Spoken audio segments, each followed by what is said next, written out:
तो चलिए फ्रेंड्स, हम लोग आज स्टार्ट कर रहे हैं वर्टिकल सर्किल। सर्कुलर मोशन के थोड़े बहुत हमारे कुछ कॉन्सेप्ट्स हैं ही। आज हम पढ़ रहे हैं वर्टिकल सर्किल। तो वर्टिकल सर्किल क्रिएट कैसे करना है? एक ऑब्जेक्ट, एक पत्थर को धागे से बांधिए और उसे ये अपने हाथ से फोर्स लगाइए धागे पे। तो लिख दीजिए, tie a stone to a thread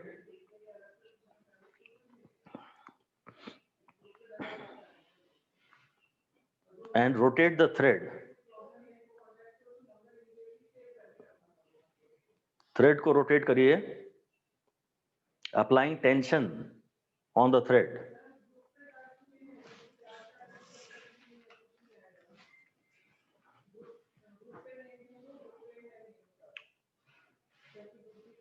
thread पे टेंशन लगाइए, बस। तो अब क्या होगा? बस ये ऐसा कुछ सर्किल हो जाएगा। ये वर्टिकल प्लेन में सर्किल हो रहा है, इसे वर्टिकल सर्किल कह रहे हैं। तो यहाँ दो फोर्सेस हैं जो ऑब्जेक्ट पे काम कर रहे हैं। मे बी ये पत्थर है अगर, तो पत्थर पे दो फोर्सेस हैं, एक mg है और एक धागे में टेंशन है। यहाँ इसकी लाइन हम एनसीईआरटी की पूरा पूरा लिखना चाहेंगे। लिख दीजिए, there are two external forces on the bob. There are two external forces on the bob, gravity and tension T. Gravity and tension T in the string.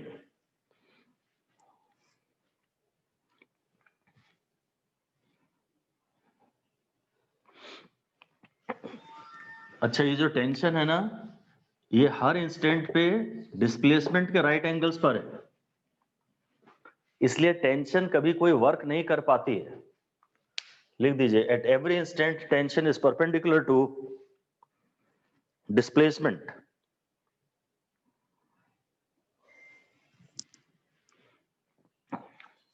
So the force of tension on the thread is not able to do any work. Force of tension on the thread is not able to do any work.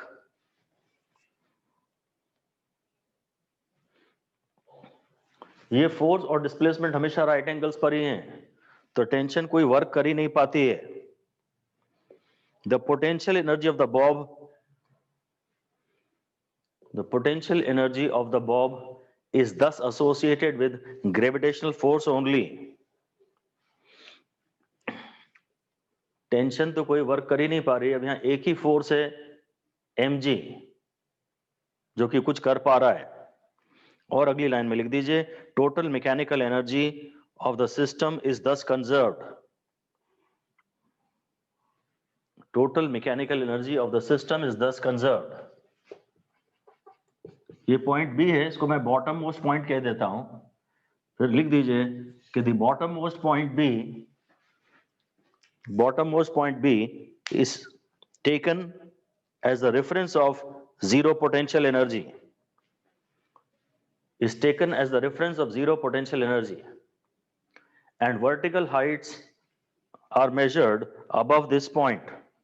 जो vertical displacements हैं या जो vertical heights हैं, they are measured above this point.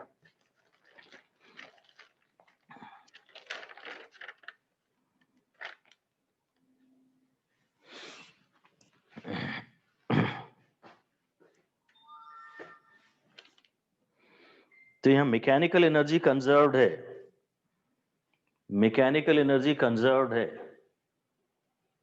तो P plus K is equal to P plus K, आप किन्हीं भी दो पॉइंट्स के बीच में लगा सकते हैं।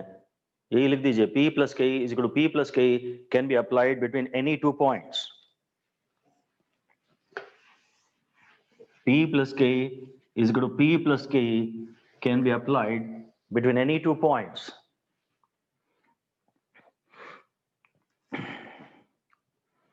टेंशन वाला जो फोर्स है वो कोई वर्क कर नहीं पा रहा है क्योंकि वो सेंट्रीपिटल फोर्स है, और सर्कुलर मोशन में सेंट्रीपिटल फोर्स कभी कोई वर्क नहीं कर पाता क्योंकि वो डिस्प्लेसमेंट के या वेलोसिटी के राइट एंगल्स पर रहता है। तो ये हेडिंग दे सकते हैं आप, general expression of velocity at a point, मान लीजिए यहां वेलोसिटी, ये बॉटम मोस्ट पॉइंट पे वेलोसिटी v नॉट दी है हमको, और किसी पॉइंट p पे हमें वेलोसिटी निकालनी है। Velocity at bottom most point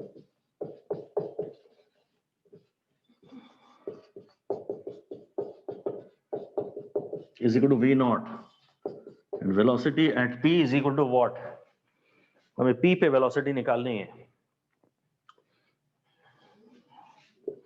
जहां p को डिफाइन इस तरह से कर देते हैं, ये थीटा है, ये o है, और ये पॉइंट है b, यहां वेलोसिटी है v नॉट। OB को हम चाहें तो कह सकते हैं कि डाउनवर्ड्स वर्टिकल, नीचे की तरफ पॉइंटेड वर्टिकल डायरेक्शन है, ये डाउनवर्ड वर्टिकल।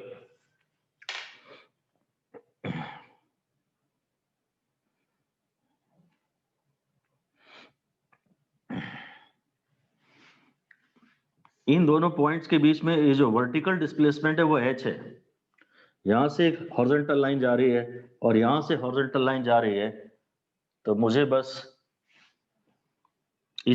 ये वर्टिकल डिस्प्लेसमेंट से मतलब है ग्रेविटी की डायरेक्शन में, तो मैं बोलूंगा potential energy at B plus kinetic energy at B is equal to potential energy at P plus kinetic energy at P.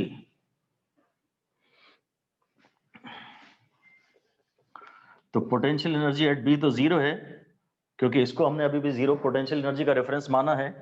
Kinetic energy at B यानी हाफ एम वी नॉट का square, यहां velocity मैंने V naught दी थी, gravity यहां downward direction में काम कर रही है।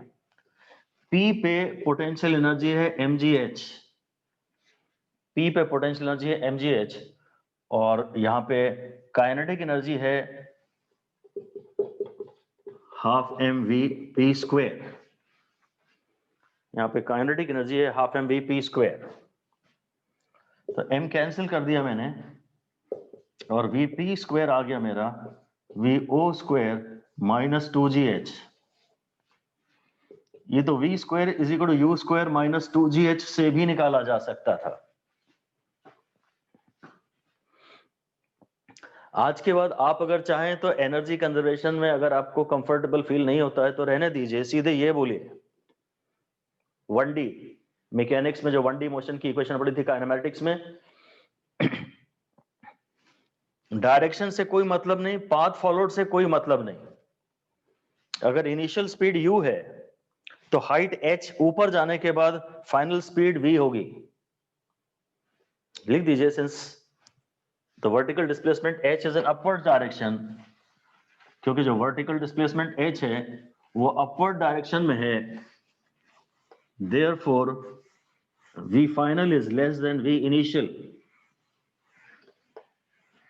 v final is less than v initial, and therefore v square is equal to u square minus 2gh। u initial speed है, अब हम वेलोसिटी की बात नहीं कर रहे, क्योंकि हमने वर्क एनर्जी थ्योरम लगाया है जिसमें सिर्फ स्केलर क्वांटिटीज की बात होती है, इसलिए मैं वेलोसिटी की बात नहीं कर रहा, स्पीड की बात कर रहा हूं। हमने एनर्जी कंजर्वेशन से इसे निकाला है, तो हम अब सब स्पीड की ही बात करें तो अच्छा है। ये इनिशियल स्पीड है और ये डिस्प्लेसमेंट h अपवर्ड्स के बाद वर्ड फाइनल स्पीड है। अगर कभी भी ऑब्जेक्ट नीचे आएगा ना, ऊपर से नीचे आएगा, सपोज आपको ऊपर हाईएस्ट पॉइंट पे वेलोसिटी दी है और कहीं नीचे निकालनी है, वहां से वर्टिकल डिस्प्लेसमेंट h के बाद, तो इक्वेशन हो जाएगी v square is equal to U square plus 2gh। ऐसा डैश करके लिख दीजिए, if we are given initial velocity at topmost point, if we are given initial velocity, initial speed u at topmost point, and are required to calculate final speed v, and are required to calculate final speed v at a vertical displacement h below the highest point, at a vertical displacement h below the highest point, then तब v will be greater than u, और ये formula आएगा।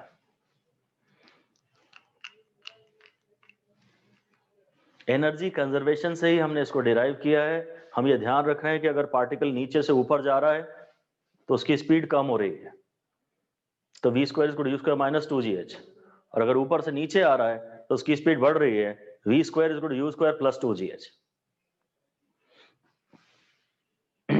ठीक है, अगर particle ऊपर से नीचे आ रहा है तो बस किसी तरह से वर्टिकल डिस्प्लेसमेंट निकालना है, और फिर v square is equal to u square plus 2gh।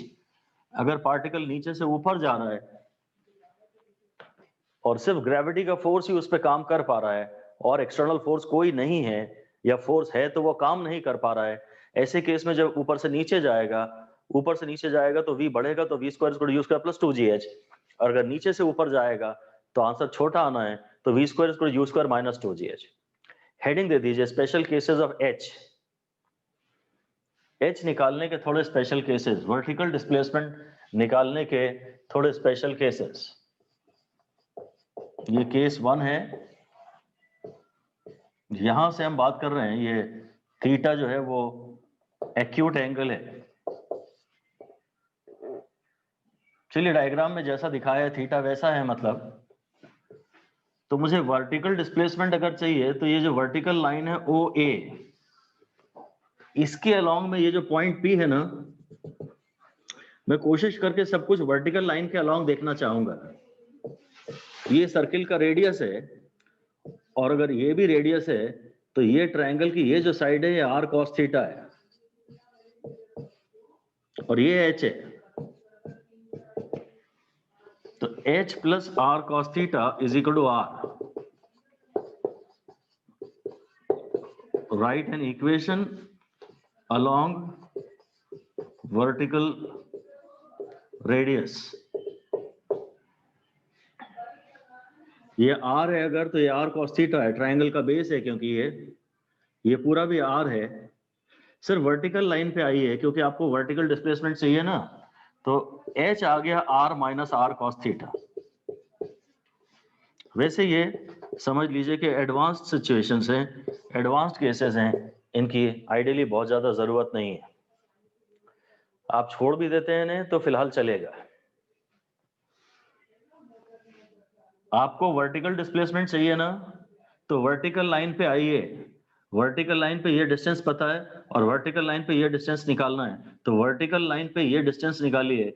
ये पूरा रेडियस है, ये r sin थीटा है, ये r cos थीटा है, r cos theta plus h is r, इससे h निकाल लीजिए। ये तो केस 1 हो गया। अब मैं केस 2 में जा रहा हूं। केस 2 में लिख दीजिए हॉरिजॉन्टल पोजीशन। केस 2 में ऑब्जेक्ट मान लीजिए यहां से यहां आ गया है, ये बॉटम पोजीशन है और ये मिडिल पोजीशन है, तो मुझे इस लाइन पे ही देखना है बस। इसका यहां से प्रोजेक्शन डाला तो इस लाइन पे बस यही वर्टिकल डिस्प्लेसमेंट है, यही वर्टिकल डिस्प्लेसमेंट है, और ये h इस समय r के बराबर है। अगर आप बॉटम मोस्ट पोजीशन से वर्टिकल पोजीशन से हॉरिजॉन्टल पोजीशन में चला जाता है आपका बॉब, ये थ्रेड हॉरिजॉन्टल पोजीशन में चला गया, पहले ये वर्टिकल पोजीशन में था थ्रेड, तो जब पहले पूरा वर्टिकल है और बाद में पूरी तरह हॉरिजॉन्टल है, तो इनकी बीच में जो वर्टिकल डिस्प्लेसमेंट है वो r के बराबर है। इस चैप्टर में मुझे केवल वर्टिकल डिस्प्लेसमेंट से मतलब है, इस केस में मुझे केवल वर्टिकल डिस्प्लेसमेंट से मतलब है। एक बार वर्टिकल डिस्प्लेसमेंट मिल गया तो फिर तो मैं डिसाइड कर लूंगा कि v square is equal to u square minus या प्लस 2gh। सारा खेल है h निकालने का। h निकालने में दिक्कत आती है। केस 3 देख रहा हूं, केस 3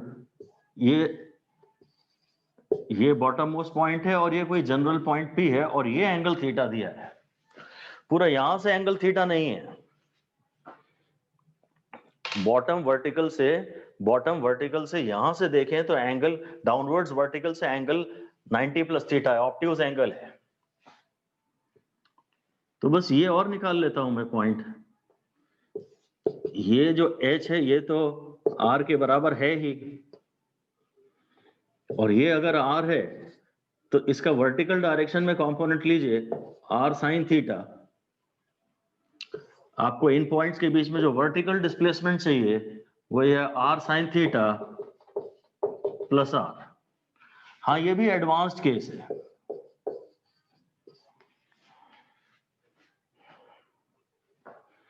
पर हद से हद यही 3 केसेस के सवाल आपको मिल सकते हैं। पार्टिकल पहले यहां था और फाइनली यहां पर है, तो इतना ऊपर तो गया ही गया है, साथ में ये ऊपर और गया है। जहां भी ट्रायंगल बन रहा है वहां एक वर्टिकल साइड, ट्रायंगल की वर्टिकल साइड जरूर निकाल लीजिए। तो लिख दीजिए always try to calculate the vertical side of the triangle. Triangle की वर्टिकल साइड निकालने की कोशिश करिए। अब ये वर्टिकल डिस्प्लेसमेंट तो ऑलरेडी यहां से यहां जाने में तो वर्टिकल डिस्प्लेसमेंट आर का हो ही गया, और ऊपर जा रहे हैं आप तो इतना और ऊपर देखिए। आपको वर्टिकल डिस्प्लेसमेंट निकालना है, ये ध्यान रखिए। वर्टिकल तो एक वर्टिकल लाइन के अलोंग ही कैलकुलेशंस की जाएंगी ना, एक वर्टिकल लाइन के अलोंग ही इक्वेशंस लिखी जाएंगी। जो टोटल डिस्प्लेसमेंट है इस समय h वो r sin theta plus r है। अगर आप नीचे से ऊपर जा रहे हैं तो v स्क्वायर है u स्क्वायर माइनस 2gh, ऊपर से नीचे आ रहे हैं तो v स्क्वायर है u स्क्वायर प्लस 2gh। बस h देखना है कि r minus r cos theta है कि r है कि r plus r sin theta है। h को आपको ध्यान से देखना होगा, h को ध्यान से देखना होगा। केस 4 एक और बना लेते हैं, चलिए।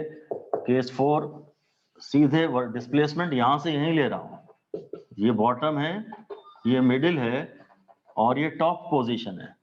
पार्टिकल को यहाँ वेलोसिटी दी और वो यहां तक आ गया, तो ये जो वर्टिकल डिस्प्लेसमेंट है अब की बार ये सर्किल के डायमीटर के बराबर है 2r। ये चौथा केस हो गया। डिस्प्लेसमेंट के ये वेरियस केसेस हैं। h पर अगर आप ध्यान दे लें तो आपको कभी प्रॉब्लम आएगी ही नहीं। h पर ध्यान दे लें बस। वर्टिकल डिस्प्लेसमेंट, वर्टिकल डिस्प्लेसमेंट की मैं समरी बना देता हूं आपके लिए। यहां से अगर आप यहां तक जा रहे हैं तो ये जो वर्टिकल डिस्प्लेसमेंट है ये r minus r cos theta है। अगर आप यहां से जा रहे हैं ये मिडिल पोजीशन तक तो जो वर्टिकल डिस्प्लेसमेंट है वो r के बराबर है। अगर आप ये थीटा यहां से नाप रहे हैं, पहले थीटा आप यहां से नाप रहे थे, अगर आप थीटा यहां से नाप रहे हैं तो यहां देख लेता हूं, ये जो वर्टिकल डिस्प्लेसमेंट है ये r साइन थीटा यहां आएगा, ये r sine theta plus r है। और फाइनली जब आप टॉप मोस्ट पॉइंट पर हैं तो जो BT है ये वर्टिकल डिस्प्लेसमेंट h की वैल्यू 2r है। बस इसको ध्यान से अगर आप देख लीजिए, कई बार रिवाइज कर लीजिए।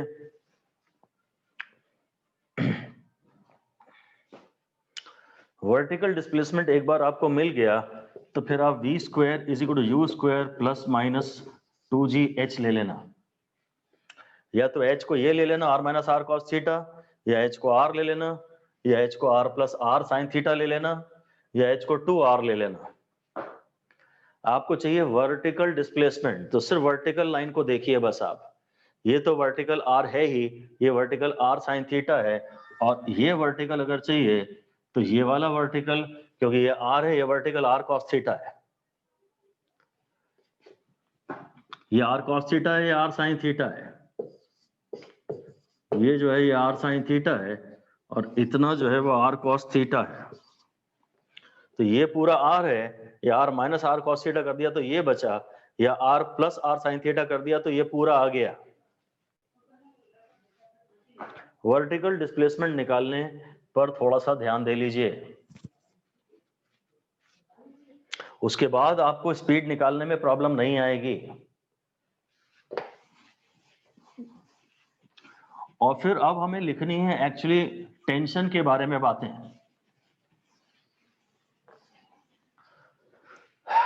तो लिख दीजिए एक जनरल इक्वेशन ऑफ, मतलब equation of tension at a general point. Equation of tension at a general point.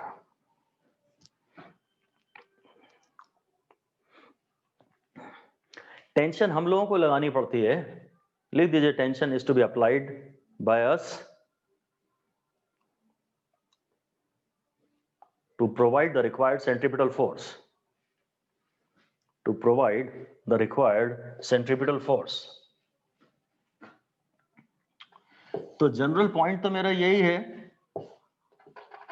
General point तो यही है, ये थीटा है, ये mg काम कर रहा है,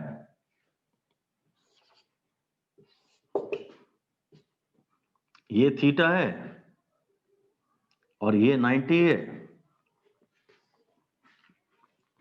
ये रेडियल लाइन है और ये टेंजेंशियल लाइन है। तो रेडियल और टेंजेंशियल लाइनों में तो एंगल 90 डिग्री का है ही। अब ये लाइन और ये लाइन पैरेलल है, ये लाइन और ये लाइन पैरेलल है, तो ये करस्पॉन्डिंग एंगल हो गए, ये वाली लाइन ट्रांसवर्सल हो गई, ये थीटा हो गया, ये mg है, तो इधर ही आ गया mg का cos थीटा और इधर आ गया mg का sin थीटा।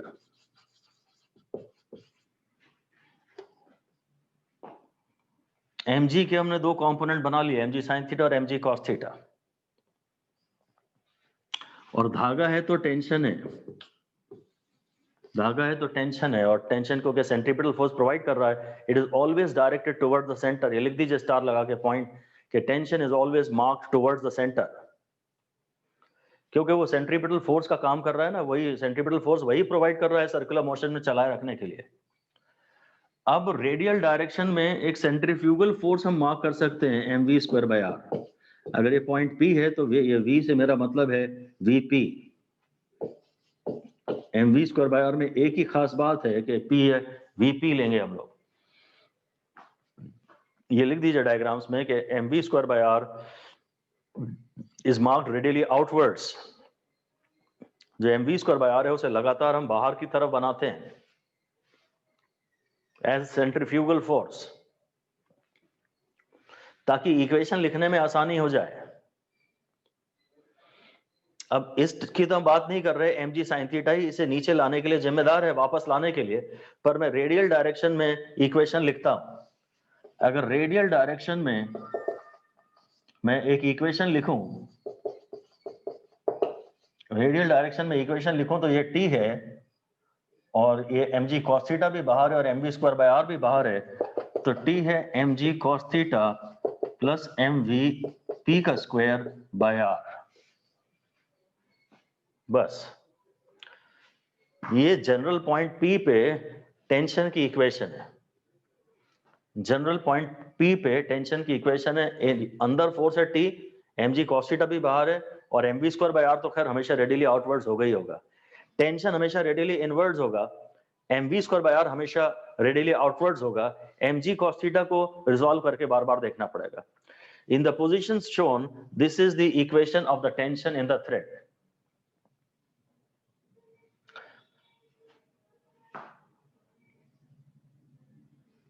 अब इसमें एक ही इंपॉर्टेंट स्टेप है, अगर इसके न्यूमेरिकल में आगे जाना है आपको तो somehow you must find out Vp।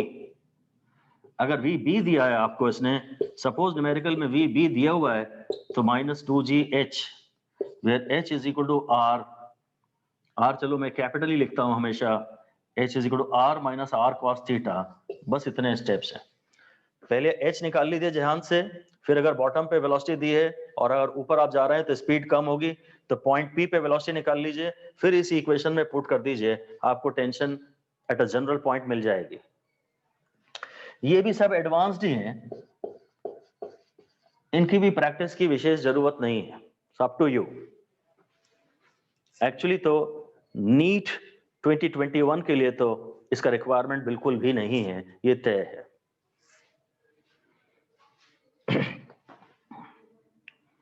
सारी बातें आ गई, पर इसमें किसी जनरल पॉइंट पे टेंशन लिखना हो तो क्या करते हैं, टेंशन ये है और निकालना हो तो क्या करेंगे। अगर ये वेलोसिटी दी है तो उससे Vp पहले निकालेंगे और h का ये फॉर्मूला है। तो चलिए बात करते हैं, अब हम हेडिंग दे दीजिए tension at top most point. Tension at top most point.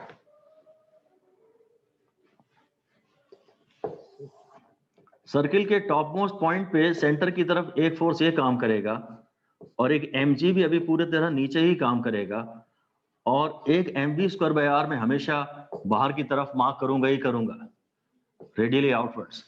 Tension हमेशा रेडियली इनवर्ड्स, mv²/r हमेशा रेडियली आउटवर्ड्स और mg हमेशा वर्टिकली डाउनवर्ड्स। बस इन तीन फोर्सेस की प्रॉपर डायरेक्शन मार्क करनी है और इक्वेशन यदि लिखेंगे तो T + mg = mv²/r। अब यहां मैं लिख नहीं रहा हूं, मेरा v से मतलब है कि जिस पॉइंट पे आपने लिखी है उस पॉइंट की वेलोसिटी। अगर ये पॉइंट P है तो ये vp है। जिस पॉइंट की आप इक्वेशन लिख रहे हैं ना, आप वेलोसिटी उसी पॉइंट की लीजिए बस। इस समय सेंट्रीपिटल फोर्स कौन प्रोवाइड कर रहा है? जो भी फोर्स डायग्राम में सेंटर की तरफ मार्क होता है वह सेंट्रीपिटल फोर्स प्रोवाइड करता है, ऐसा लिख दीजिए। Here T and mg are directed towards the center. T and mg are directed towards the center. So both are providing the required centripetal force.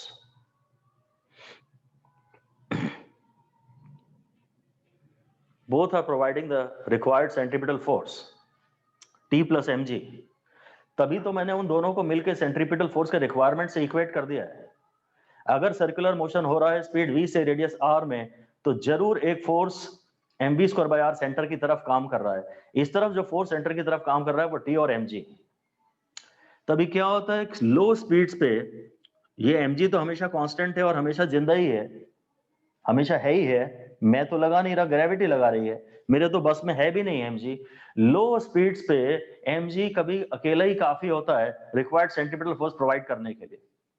बहुत हाई स्पीड जब हो जाती है, रिक्वायरमेंट जब सेंट्रीपिटल फोर्स का बहुत ज्यादा हो जाता है, तो फिर मुझे थोड़ा एक्स्ट्रा टेंशन लगा के इसको नीचे खींचना पड़ता है। हाई स्पीड पे तो इसके भाग जाने की टेंडेंसी डेवलप हो जाएगी, ऐसा लिख दीजिए।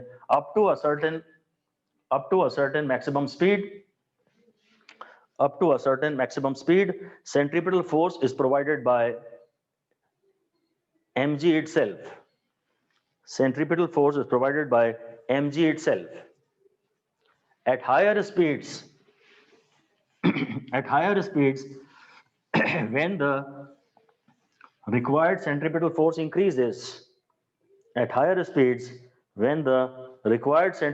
increases, we have to apply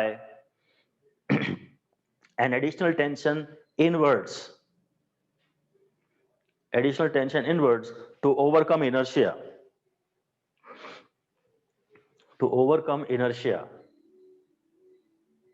and to keep the particle moving in circular path.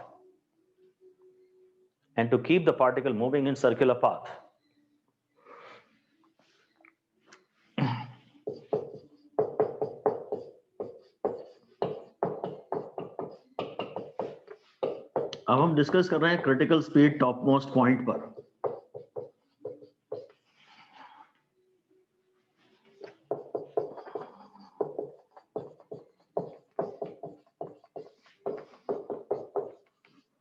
Maximum speed at the topmost point for which required centripetal force is provided by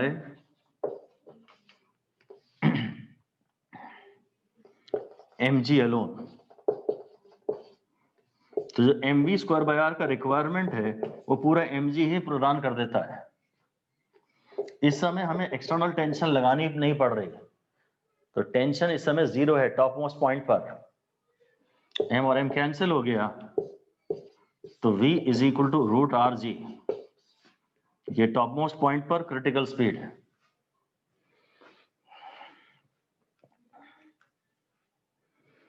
top most point पे critical speed है।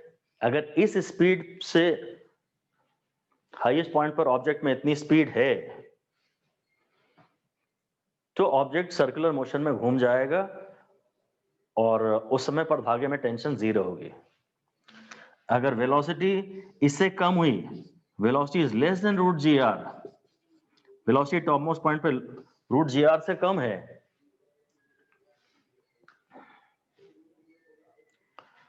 Then ये जो object है ना, फिर ये धागा ऐसा स्लैक हो जाएगा, थ्रेड विल बिकम स्लैक,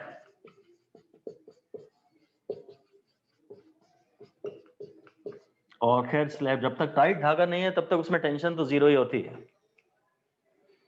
तब उस समय टेंशन जीरो, और काफी उम्मीद है कि thread will, the stone will, the Bob will start falling down, vertically down. अगर यहाँ पे टेंशन ही नहीं है तो वेट के कारण, और पूरा वेट यूज हो भी नहीं रहा है, पूरा वेट सेंट्रीपिटल फोर्स के रिक्वायरमेंट को प्रोवाइड करने में यूज हो भी नहीं रहा है, तो फिर धागा नीचे गिरेगा, जो थ्रेड है वो, जो बॉब है वो नीचे गिरेगा। इसलिए इसका नाम क्रिटिकल स्पीड है, क्योंकि अगर स्पीड इससे कम हुई तो सर्कुलर मोशन हो ही नहीं पाएगा। लिख दीजिए, this is called critical speed because if speed is less than root gr, if speed is less than root gr at the topmost point, then the object will not be able to move, the object will not be able to move in full vertical circle, object will not be able to move in full vertical circle, और bracket में लिख दीजिए, looping the loop will not happen, looping the loop will not happen।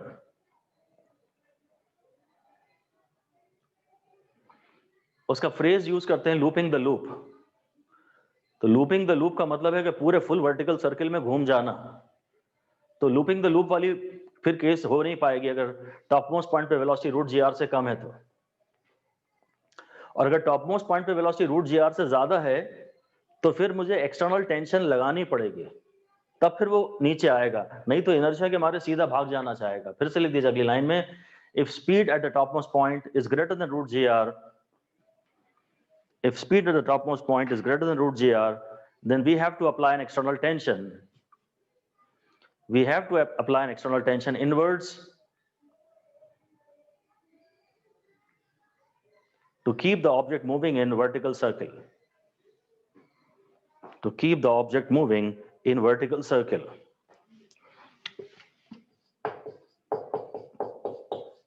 और अब हमें लिखना है critical speed at bottom most point,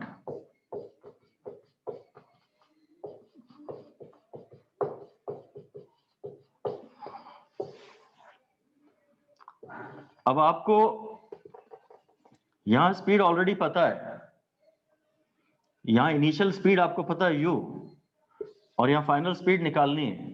जब यहां वेलोसिटी रूट जी आर है, उसकी करस्पॉन्डिंग स्पीड यहां निकालनी है बॉटम मोस्ट पॉइंट पे।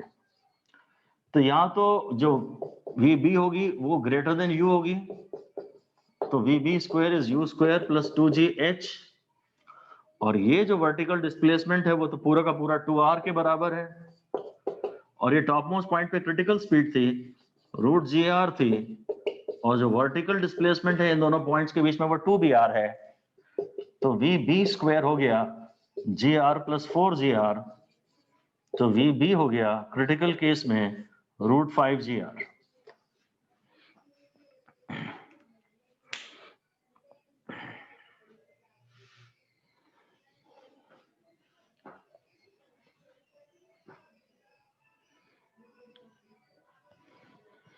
हमें शायद इन डेरिवेशन से ज्यादा मतलब नहीं, रिजल्ट ध्यान रखना है। आप यूजुअली तो कोई ऑब्जेक्ट यहाँ वर्टिकली ऐसे लटक रहा होगा, बस यूजुअली यही उसकी स्टेबल इक्विलिब्रियम पोजीशन होती है, तो मिनिमम स्पीड जो मुझे इसे देनी चाहिए ताकि वो फुल वर्टिकल सर्किल में घूम जाए वो है रूट 5gr। ऐसे डैश करके लिख दीजिए। 2016 के नीट में आया भी है, 2016 है टफेस्ट नीट आज तक का, उसमें आया है, लिख दीजिए कि speed to be given of an object or to an object connected to a thread to be able to move in full vertical circle is root 5gr, is root 5gr।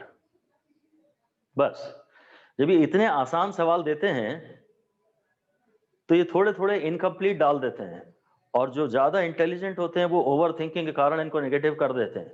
उसने ये नहीं बताया था कि ऑब्जेक्ट है कहाँ। उसने कहा था मिनिमम स्पीड जो हम दें ताकि वो फुल वर्टिकल सर्कल में घूम जाए। तो नॉर्मली तो ऑब्जेक्ट यहीं पाया जाएगा, जहां वो पाया जाता है वहां से उसको स्पीड कितनी देनी है ये बताना था। ऑब्जेक्ट कोई सीधे यहाँ ऊपर तो रहेगा नहीं कि तुम उसे यहाँ रूट जी आर दे दो और वो घूम जाए। ये सवाल हल्का सा अधूरा रहता है ताकि कुछ लोग ओवर थिंकिंग कर लें इसमें। सिली मिस्टेक्स का थ्योरी टाइप का सवाल है, तो नॉलेज बेस्ड सवाल था। इसमें प्रॉब्लम ओवर थिंकिंग की रहेगी आपकी कि इसे कहां से वर्टिकल सर्किल में एंटर कराना है ये नहीं दिया था। तो जो नॉर्मल केस होता है वहां से करिए। सामान्यतः तो ये यहीं लटका हुआ पाया जाएगा, इसे √5 GR दीजिए तब ये पूरे में घूम जाएगा। अगर लोएस्ट पॉइंट पे वेलोसिटी √5 GR है तो हाईएस्ट पॉइंट पे वेलोसिटी √GR होगी और फिर वो आगे भी घूम जाएगा। ऐसा अगली लाइन में लिख दीजिए। If speed eight lowest point, velocity का नाम मैं ले रहा हूं कई बार, वो गलत है, स्पीड बोलना चाहिए बार बार मुझे। If speed at the lowest point is √5 GR, then the speed at the topmost point will be √GR, and looping the loop will happen, और फिर से पूरा लिख दीजिए। If speed at bottom most point is less than √5 GR, if speed at bottommost point is less than √5 GR, then the speed at the topmost point will be less than √GR,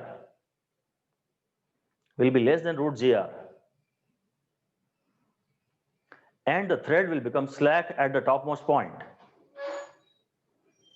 Thread will become slack at the topmost point and will not be able to move in full vertical circle, और ये full vertical circle में नहीं घूम पाएगा।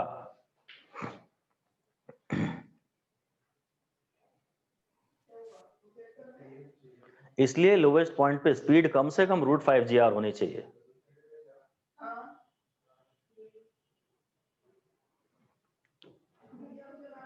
एक question लिख दीजिए कि speed at the bottom most point is √4 GR। Speed at the bottommost point is √4 GR. Then what will be the speed at the topmost point? Bottommost point पे speed √4 GR है, तो V top square is VB square, और ये नीचे से ऊपर आ रहा है तो -2GH, तो V top square is VB square is √4 GR का स्क्वायर -2G, और जो वर्टिकल डिस्प्लेसमेंट है वो 2R है, तो ये आंसर 0 आ जाएगा।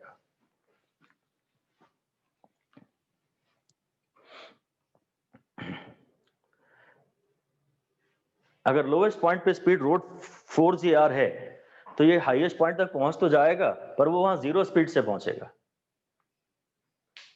0 स्पीड से पहुंचेगा तो फिर आगे तो जा नहीं पाएगा, वो गिर पड़ेगा। फिर हम चाहते हैं कि कम से कम √5 GR हो, ताकि हाईएस्ट पॉइंट पे जब वो पहुंचे तो उसकी स्पीड कम से कम √GR। बस फिर हेडिंग दे दीजिए, tension at the bottom most point.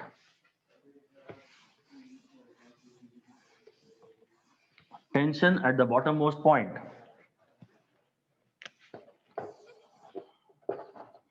तो इसका एफबीडी बनाते हैं। बॉटम मोस्ट पॉइंट पे ऑब्जेक्ट यहाँ है बॉब। mg का तो एक ही रूल है, वर्टिकली डाउनवर्ड्स। टेंशन का एक ही रूल है, टुवर्ड्स द सेंटर। और फिर mv²/r का एक ही रूल है, रेडियली आउटवर्ड्स। mv²/r का एक ही रूल है, रेडियली आउटवर्ड्स। अब इसकी इक्वेशन लिखेंगे तो T = mg + mv²/r। Bottom most point पे टेंशन की ये जनरल इक्वेशन है। बॉटम मोस्ट पॉइंट पे tension TB is maximum as the thread has to support the weight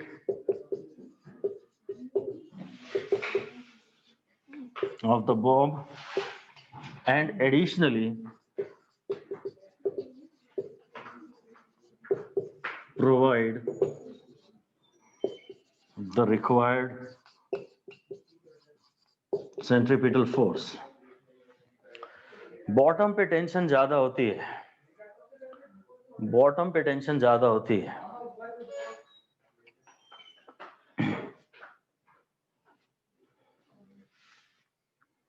bottom पे टेंशन ज्यादा होती है, क्योंकि टेंशन को एक तो mg को भी संभालना है और एक mv²/r के रिक्वायरमेंट को भी प्रोवाइड करना है, तो अब टेंशन बहुत ज्यादा है, बॉटम पे टेंशन ज्यादा होती है और ये उसका जनरल फॉर्मूला है। हाईएस्ट पॉइंट पे जब यहां थे ना तो टेंशन यहां थी, mg यहां था पर mv²/r बाहर था, तो टॉप मोस्ट पॉइंट पे t प्लस mg था mv²/r, तो t mv²/r माइनस mg था, ऊपर टेंशन कम होती है, ऊपर टेंशन कम होती है। ये जब भी आप इधर रहेंगे ना लोअर सेमी सर्किल में, तो लोअर सर्किल सेमी सर्किल में टेंशन ज्यादा होगी, अपर सेमी सर्किल में टेंशन कम होगी। लिख दीजिए, इन lower semi circle the tension is less, in upper semi circle the tension is more, at bottom most point tension is maximum, at bottom most point tension is maximum, and at top most point tension is minimum.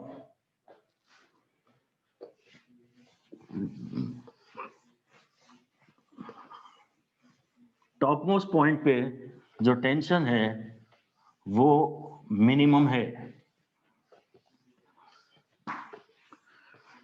सवेरे आप जब सो के उठते हैं तो दिमाग एकदम fresh होता है, दिमाग में ज्यादा टेंशन होती नहीं है, तो हाँ सवेरे का ध्यान रखिए, टेंशन यहाँ टॉप पे कम है और बॉटम में ज्यादा है। ज्यादा देर रुकते थोड़ी बनता है, भागते हो, बॉटम पे टेंशन ज्यादा है। अच्छा, एक इंपॉर्टेंट रूल है, tension at bottom minus tension at top is equal to 6 mg always. इसको मैं डिराइव नहीं कर रहा हूं, बॉटम पे टेंशन की इक्वेशन लिखिए, टॉप पे टेंशन की इक्वेशन लिखिए, इनका जो डिफरेंस आता है वो है 6 mg, 6 बार मजा या 6 बार मैगी। बॉटम पे टेंशन ज्यादा है, टॉप पे टेंशन कम है और इनका डिफरेंस 6 mg है। ये बहुत ज्यादा इंपॉर्टेंट है क्योंकि ये सिर्फ क्रिटिकल केस में नहीं वैलिड है। लिख दीजिए साफ साफ, it is valid even when the velocity is more than critical.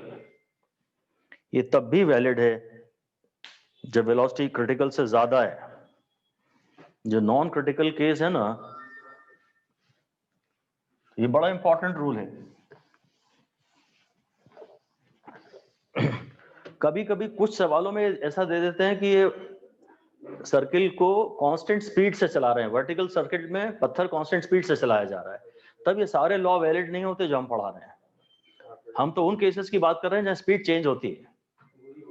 लिख दीजिए कि this result is not valid, this result is not valid when the object moves throughout in vertical circle at constant speed.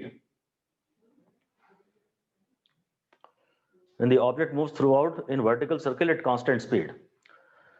Vertical circle में object constant speed पे चल तो सकता नहीं है, ग्रेविटी के कारण उसमें एक्सेलरेशन और रिटार्डेशन होगा, परंतु मान लीजिए सवाल ने कभी दे दिया कि कांस्टेंट स्पीड पे चल रहा है, तो हम कोई नहीं होते ये पूछने वाले कि आपने कांस्टेंट स्पीड पे चला कैसे लिया। अब उसने बोल दिया चल रहा है, मतलब चल रहा है, कर रहा होगा वो कुछ, टेका लगा रहा होगा कुछ।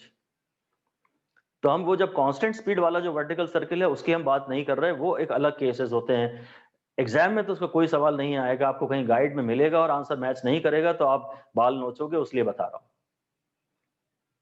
अगर उसने कह दिया कि कांस्टेंट स्पीड से पत्थर घूम रहा है वर्टिकल सर्किल में, तो हमें वो सवाल या तो नहीं करना है या एकदम बेसिक से स्टार्ट करना है। वहां कोई जाना पहचाना रटा रटाया रिजल्ट स्टार्ट आपको यूज नहीं करना है। जो स्टैंडर्ड रिजल्ट है वो केवल इसी केस के लिए जहां ऊपर जाते जाते स्पीड कम होती है और नीचे आते आते ग्रेविटी के कारण स्पीड बढ़ती है, जहां एनर्जी कंजर्वेशन हम लगा रहे हैं। फिर हेडिंग दे दीजिए मिडिल पोजीशन। मिडिल पोजीशन, जो थ्रेड है वो अभी एकदम हॉरिजॉन्टल हो गया है, ये मिडिल पोजीशन है, ये बॉटम मोस्ट पॉइंट है, ये टॉप मोस्ट पॉइंट है। तो पहले तो मैं ये निकालता हूं number 1 speed of Bob when the thread is horizontal, when the thread becomes horizontal.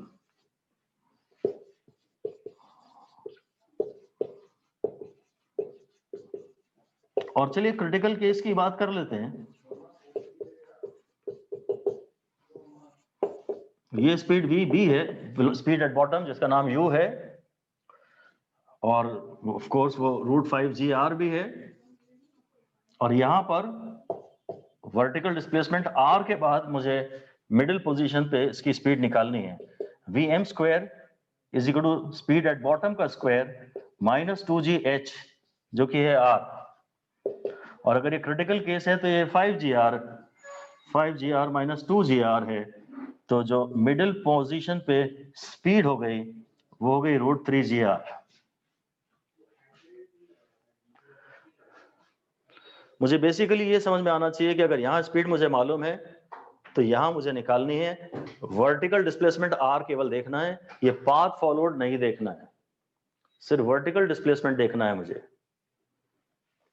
Vertical displacement इसमें आर है आपकी बार, तो ये वाला केस में हो गया स्पीड √3gr।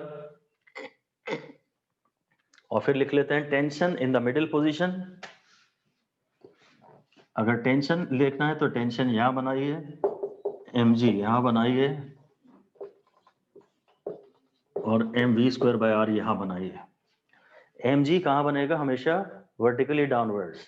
टेंशन कहां बनेगा? Radially inwards. और mv²/r कहां बनेगा? Radially outwards. ये तीन चीजें अगर आपने पकड़ ली तो आपको कभी कोई प्रॉब्लम आएगी ही नहीं।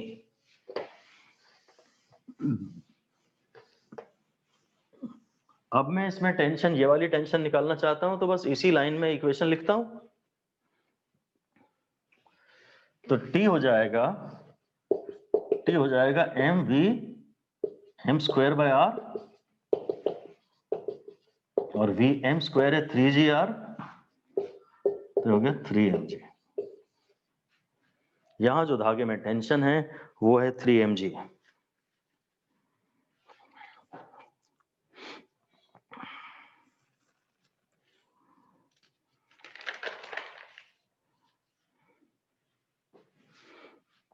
बस अब मैं इस पूरे की समरी बना लेता हूं, समरी ऑफ क्रिटिकल सर्किल।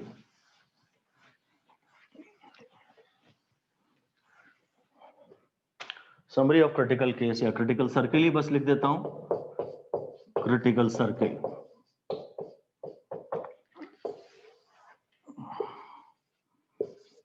यहां स्पीड होती है √5gr और टेंशन होती है 6mg, और इसका मैं हाफ mv² निकाल लूं, हाफ mv², तो इसकी यहां काइनेटिक एनर्जी है 5/2 mgr। ये तीन चीजों की लिस्ट मैंने बना दी, हो सके तो याद हो जाएं और नहीं तो डिराइव करिए। ये स्पीड है, मुझे डायमेंशनली दिख रहा है इसलिए इसके आगे मैंने v लिखा नहीं है। इसके डायमेंशंस पूरे टेंशन के हैं इसलिए इसके आगे मैंने t लिखा नहीं है। और ये mgh टाइप का है इसलिए पोटेंशियल एनर्जी या काइनेटिक एनर्जी है, इसलिए ये क्या है वो मैंने लिखा नहीं है। इसी तरह जब मैं यहां आऊंगा ना तो यहाँ स्पीड होगी √3gr, यहाँ टेंशन होगी 3mg, और यहाँ काइनेटिक एनर्जी होगी half into 3gr, 3mg, 3/2 mg। ये स्पीड है, ये टेंशन है, और ये काइनेटिक एनर्जी है। और इसी प्रकार जब मैं टॉप मोस्ट पॉइंट पे हूं तो स्पीड है √gr, टेंशन है 0, और ये हाफ mv², हाफ mgr, ये हाफ mgr।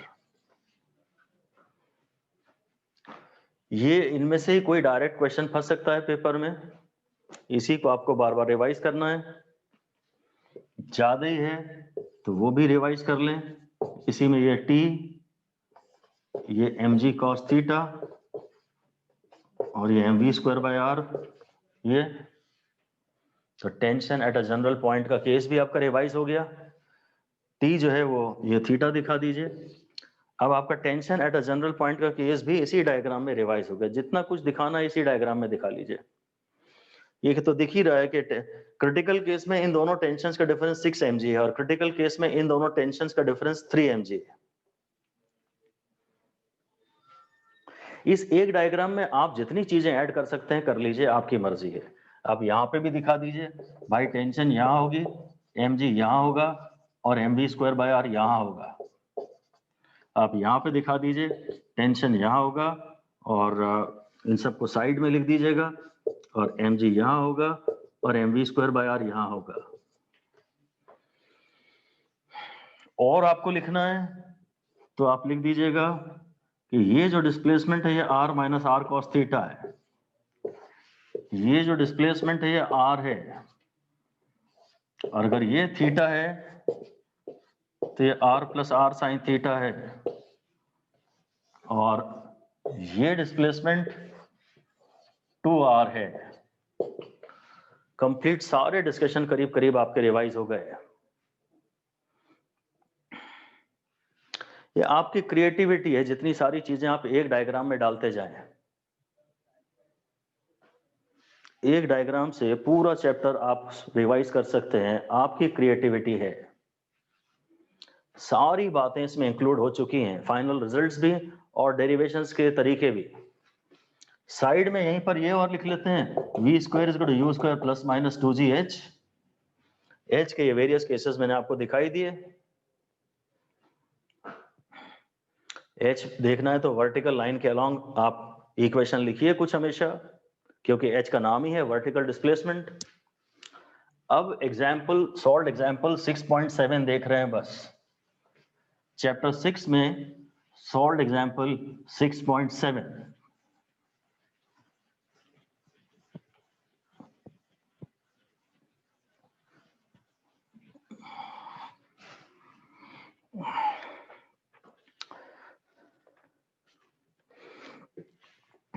कहता Bob of mass m is suspended by a light string of length l।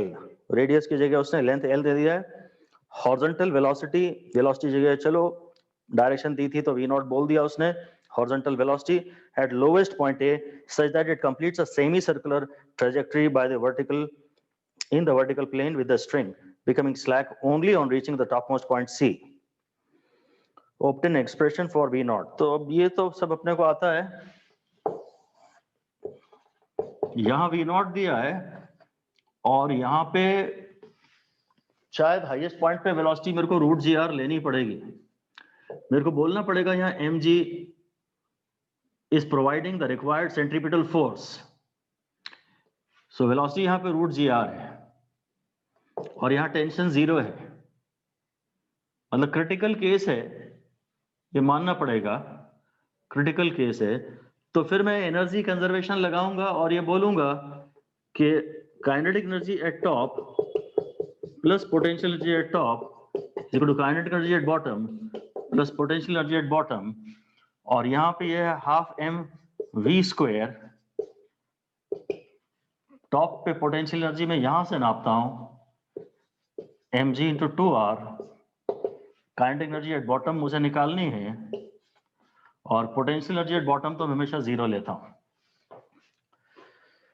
मैं इसे v square is equal to U square minus 2g, ये वाली वेलोसिटी दी है और ये निकालनी है, तो मैं ये भी कह सकता था vo फाइनल वेलोसिटी का square is equal to initial velocity का स्क्वायर प्लस 2gh। इससे भी कर सकता था। स्कूल एग्जाम में करना हो तो इससे प्रिफर करिए और कॉम्पिटिटिव में एग्जाम में करना हो तो शॉर्टकट मारिए डायरेक्टली। अगर यहाँ ये क्रिटिकल केस है तो ये vo की वैल्यू रूट 5gr है। धागा जस्ट स्लैक ही हो रहा है, बस हल्का सा स्लैक हो रहा है तो टेंशन 0 है। फुल वर्टिकल सर्किल में घूम पा रहा है। ऐसा सवाल को थोड़ा और ज्यादा क्लियरली ये बताना पड़ेगा कि फुल वर्टिकल सर्किल में घूम पा रहा है, गिर नहीं रहा है, यहाँ पे स्लैक हुआ है, मतलब टेंशन 0 हुई है, पर वो पूरे सर्किल में घूम पा रहा है।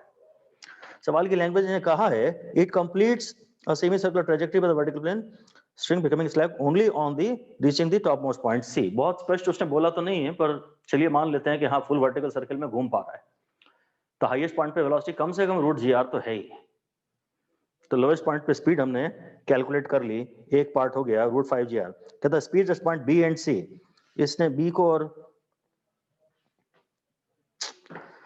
चलिए ठीक है, वो अब मुझे आता तो है ही कि यहाँ अगर ये स्पीड पता है तो मैं यहाँ निकाल लूंगा, इसका नाम उसने शायद अगर B कहा है तो VB² is equal to VO² minus 2gr। तो ये पॉइंट मिडिल, इसको इसने B का नाम दे दिया है, ये √3gr हो जाएगी। यहां मुझे पता तो है ही कि √5gr है, ये √3gr है और ये √gr है।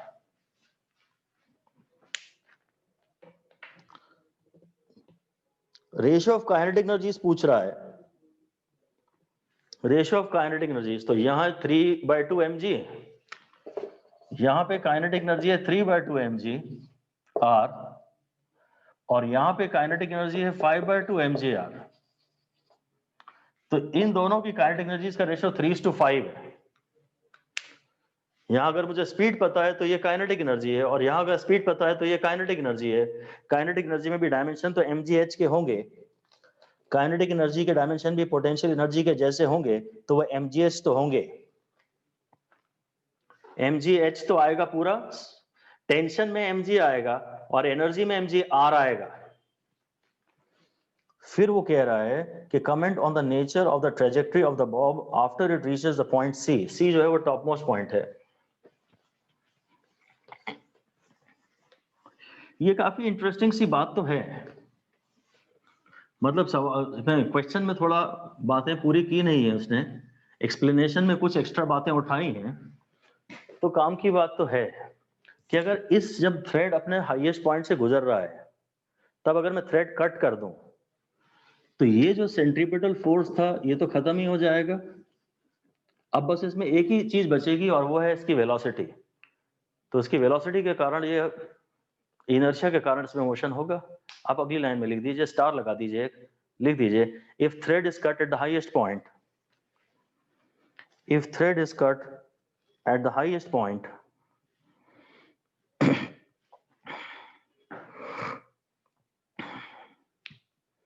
then tension in the thread will immediately become 0.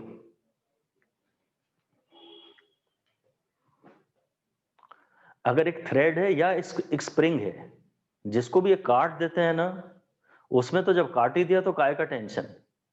वो फिर से स्टार लगा के लिख दीजिए, when a thread or a spring is cut, SPRING spring, when a thread or a spring is cut, tension in it immediately become 0। एक thread को cut करते हैं या एक स्प्रिंग को कट करते हैं तो टेंशन उसमें इमीडिएटली 0 हो जाती है।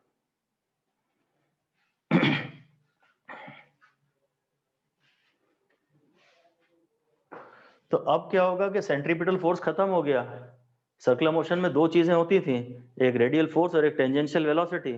तो रेडियल फोर्स खत्म हो गया तो सिर्फ टेंजेंशियल वेलोसिटी बची। लिख दीजिए a particle in circular motion has number 1 radial force, number 2 tangential velocity. अब वेलोसिटी या स्पीड कुछ भी बोल दें, ज्यादा बेटर तो हमेशा स्पीड बोलना है, पर टेंजेंशियल डायरेक्शन अगर वो बता रहा है तो फिर वो वेलोसिटी भी बोल सकता है। लिख दीजिए now when tension becomes 0, the object has only initial velocity.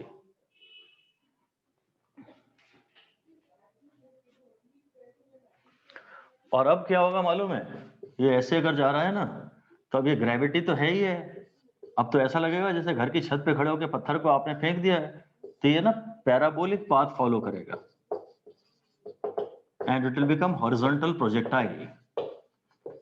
अब इसमें एक वेलोसिटी तो है इनिशियली, ये टेंशन नहीं है, पर ग्रेविटी में फेंका है ना आपने, तो एक हाइट से आप फेंक रहे हो उसको, तो हॉरिजॉन्टल प्रोजेक्टाइल बन जाएगा।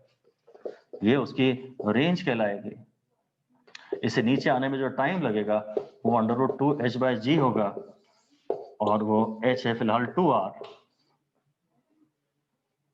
2 रेडियस।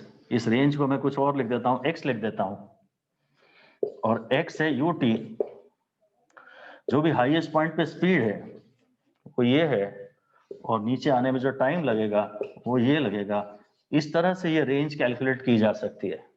अगर यहाँ धागे को कट कर देंगे तो हॉरिजॉन्टल प्रोजेक्टाइल बन जाएगा, और हॉरिजॉन्टल प्रोजेक्टाइल के तो सभी न्यूमेरिकल्स को इस एक सवाल से एक फॉर्मूले से किया जा सकता है। y को 2r लीजिएगा, x आपको निकालना है, और u को √gr लीजिएगा, तो आप निकाल लेंगे जो भी आपको निकालना है। x निकालना है आपको, उससे आ जाएगा। ये भी वंस अगेन मैंने एक एडवांस न्यूमेरिकल की आपसे बात कर दी। इसकी भी नीट 2021 के लिए बिल्कुल जरूरत नहीं है, पर हाँ पाथ कैसा बनेगा वो वर्ड्स एनसीईआरटी में यूज्ड हैं और वो आ सकते हैं, न्यूमेरिकल नहीं आएगा। अब सर्कुलर मोशन तो समाप्त हो गया हमारा। एक आखिरी बात यहाँ ही और हम कर लेते हैं, कहीं टेक्स्ट में तो एनसीईआरटी में नहीं दी है, पर हेडिंग दे दीजिए, एक थोड़ा सा पढ़ लेते हैं। हेडिंग दे दीजिए कोनिकल पेंडुलम। वर्टिकल सर्कुलर हमारा समाप्त हो चुका है, conical pendulum.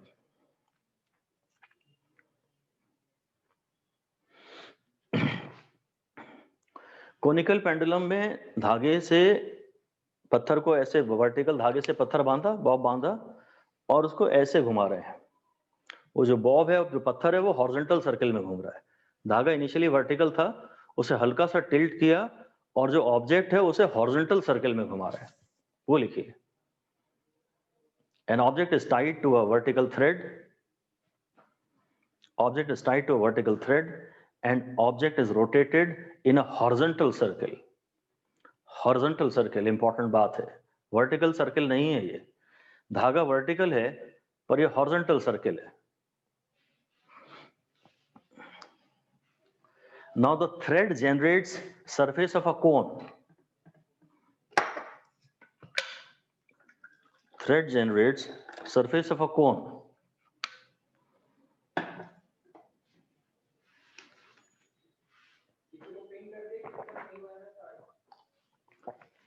And therefore it is called conical pendulum. ये जो थ्रेड है ये ऐसा कोन की ये सरफेस जनरेट कर देता है। ये इसकी वर्टिकल हाइट है, ये धागे की लेंथ है, ये एंगल थीटा है, और इसको स्मॉल आर कह रहा हूं। एच और आर जो है वो वेरिएबल है, थीटा एच और आर वेरिएबल है।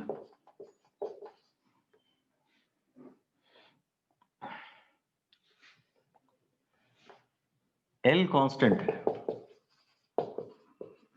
और यहां इसका mg होता है, तो mg भी कांस्टेंट होता है। पत्थर का वेट तो हो गई है। धागे में ये टेंशन पैदा होती है, इसे मैं F से लिख देता हूं। टेंशन एक फोर्स होती है, इसे T से ना लिख के टेंशन को F से लिख रहा हूं मैं। T टाइम पीरियड के लिए हो जाएगा। तो बस ये एंगल थीटा है, ये F है, ये थीटा है, ये F cos थीटा है, इधर F sin थीटा आएगा।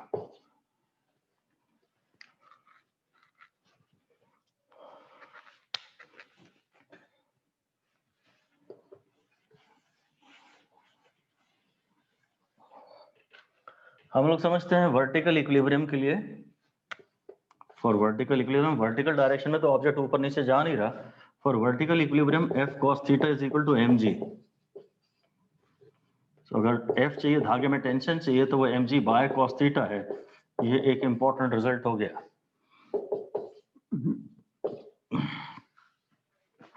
ये काफी इंपॉर्टेंट है, धागे में टेंशन निकालनी है, mg बाय cos थीटा। और हॉरिजॉन्टल डायरेक्शन में तो हम बोलते हैं कि F sin theta provide the necessary centripetal force. जो भी सेंटर की तरफ काम कर रहा है, जो भी सेंटर की तरफ काम कर रहा है, F sin theta that provides the necessary centripetal force. और हम चाहे तो डायग्राम में, इक्वेशन में आसानी से इक्वेशन को लिख पाए, तो F sin थीटा को mv स्क्वायर बाय r से या m ओमेगा स्क्वायर r से इक्वेट कर दें।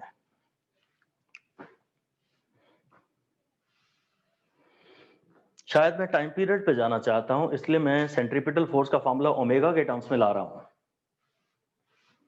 खैर अब इन दोनों इक्वेशन को डिवाइड कर देते हैं। अगर हम इन्हें डिवाइड कर देते हैं तो टेन थीटा का फॉर्मूला आता है V square by R G, यानी कि omega square R by G. ये टेन थीटा है। बेसिकली मैंने एफ कॉस थीटा को mg से इक्वेट किया, और एफ साइन थीटा चूंकि सेंटर की तरफ काम करने वाला रियल फोर्स है, it provides the necessary centripetal force. तो इसको मैं mv स्क्वायर बाय आर से या m ओमेगा स्क्वायर आर से इक्वेट कर देता हूं। जैसा angle of banking of curves में इक्वेशन आती थी, वही इक्वेशन यहां भी आ रही है। Basically tan theta is equal to a by g. Basically tan theta is a by g. अगर मैं ये ओमेगा बढ़ा दूं ना, ओमेगा तो एंगुलर स्पीड है, किस स्पीड पे मैं इसको घुमा रहा हूं, ये ओमेगा है। अगर ओमेगा बढ़ा दूंगा ना तो ये ऐसे घूमने लगेगा। ये चीज ऐसी हो जाएगी, तो एच कम हो जाएगी और आर बढ़ जाएगा। लिख दीजिए एज ओमेगा इज इंक्रीज्ड, ज्यादा तेज घुमाऊंगा तो आप जानते हैं एच कम हो जाएगा और स्मॉल आर बढ़ जाएगा। स्मॉल आर बढ़ जाएगा, इसलिए वो स्मॉल आर वेरिएबल है। एच भी वेरिएबल है, स्मॉल आर भी वेरिएबल है।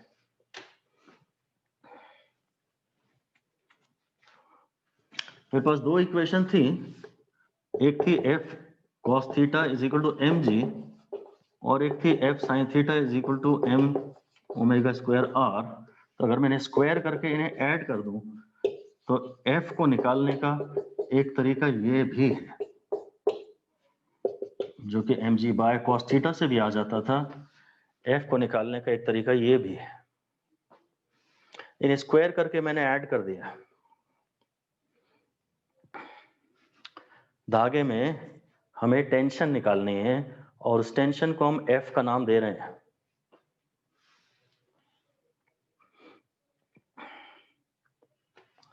अगर मैं टाइम पीरियड निकालूं ना 2 पाई बाय ओमेगा से, तो वो सॉल्व करने के बाद आएगा 2 pi under root h by ji.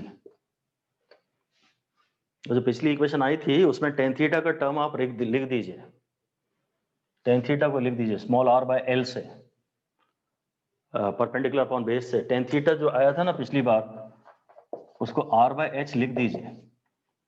Time period का फॉर्मूला तो शायद मेरे को कभी प्रॉब्लम आएगी ही नहीं, इसलिए मैं इसके डेरिवेशन में इंटरेस्टेड नहीं हूं। टाइम पीरियड तो हमेशा से 2 pi under root l by g होता था। आज एल तो कांस्टेंट है और टाइम पीरियड हर बार सेम नहीं है, तो डायमेंशनली तो यहाँ एक लेंथ ही आनी चाहिए, वो एच है। एच जब कम है तो टाइम पीरियड कम है, ओमेगा ज्यादा है ना। एच जब कम है तो टाइम पीरियड कम है, क्योंकि ओमेगा ज्यादा है। तो फॉर्मूला आप ये याद रख लीजिए 2 pi under root h by g. आपसे दो चीजें ही पूछा जा सकती हैं, या तो वो एफ के बारे में पूछेगा टेंशन, और आप टेंशन में और टाइम पीरियड में कंफ्यूज करेंगे, या तो वो एफ के बारे में पूछेगा या वो टाइम पीरियड के बारे में पूछेगा। तो टाइम पीरियड का फॉर्मूला याद कर लीजिए कि यार वैसे भी शायद सिंपल पेंडुलम का 2 pi under root l by g होता है, आज 2 pi under root h by g होगा। और बस स्टार लगा के लिख दीजिए कि in numericals try to find out h from the given informations। जो भी सवाल में जानकारियां दी हैं, उन दी गई जानकारियों से आप किसी तरह h निकालने का प्रयास करें। अगर वर्टिकल धागा है पर हॉरिजॉन्टल सर्किल में पत्थर घूम रहा है, हॉरिजॉन्टल सर्किल में, तो ये कोनिकल पेंडुलम का सवाल है। ये सिर्फ मैंने इसलिए पढ़ा है ताकि आपको सवाल पढ़ के समझ में आ जाए कि ये प्योर वर्टिकल सर्किल है या ये कोनिकल पेंडुलम का सवाल है। अगर धागा पूरी तरह हॉरिजॉन्टल है, धागा पूरी तरह हमेशा हॉरिजॉन्टल है, तो ये हॉरिजॉन्टल सर्किल का सवाल है। धागा पूरी तरह हमेशा वर्टिकल है, तो ये वर्टिकल सर्किल का सवाल है। और सर्किल तो हॉरिजॉन्टल है पर धागा ऐसे घूम रहा है कोण बनाते हुए, तो फिर ये शायद दोनों में से कोई भी नहीं है। ये आपको पहचान कराने के लिए मैंने कोनिकल पेंडुलम पढ़ाया, और फिर थोड़े फॉर्मूले भी पढ़ा दीजिए। फिर से लिखिए, if the thread through out remains horizontal, if the thread throughout remains horizontal, then it is a case of pure horizontal circle. Pure horizontal circle.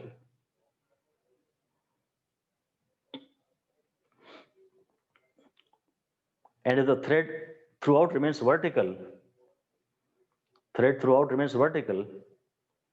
then it is a case of pure vertical circle, pure vertical circle.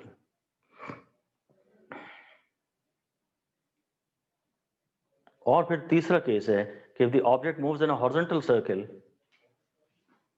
object moves in a horizontal circle, but the thread is tilted, thread tilted, then it is a case of conical pendulum. Then it is a case of conical pendulum. तो ठीक है, that is all about it. एक प्रकार से circle, vertical circle और conical pendulum हमने समाप्त discuss किया। थोड़ा जितना एनसीईआरटी में दिया उससे ज्यादा पढ़ा तो बहुत लिमिटेड भी आप पढ़ेंगे तो चलेगा। That is all, thank you about this lecture. Okay, इसके बाद मैं आपको पढ़ाऊंगा चैप्टर 6 में ही दिया गया कोलिजन्स।